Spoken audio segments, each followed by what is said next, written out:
வாங்க தோட்டத்துக்கு இயற்கையாகவே போய் பறிச்சுட்டு வரலாம். வாங்க இந்த பிடிச்சிக்கோ. வாங்க போகலாம். வாங்க இதுதான் போகிற என்ட்ரன்ஸு. வாங்க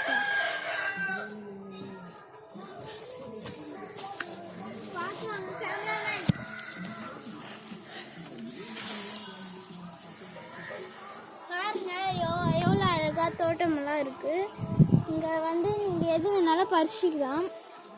இப்போ மழை வந்துச்சுன்னா அங்கே போய் காப்பாற்றிக்கலாம். நீங்கள் உங்கள் உடம்பு எதுனா ஆயில் இருந்ததுன்னா அப்புறம் வாங்க அப்படியே போயிட்டே பார்த்துக்கலாம். இது வந்து கத்திரிக்காய் செடி. என்ன கத்திரிக்காய்ன்னு தெரியாது, கத்திரிக்காய் செடி தான்.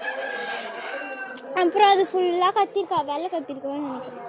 ஆமாம், வெள்ளை கத்திரிக்காய் எல்லாமே இங்கே நல்லாயிருக்கு. வெள்ளை கத்திரிக்காய்லாம் இது பூ விட்டு போயிருக்கு. என்னன்னு தான் தெரியல இந்த ரெண்டு செடியும். பார்ட் 6 இது வந்து நான் தெரியாமல் சொல்லத்துக்கு மறந்துட்டேன்.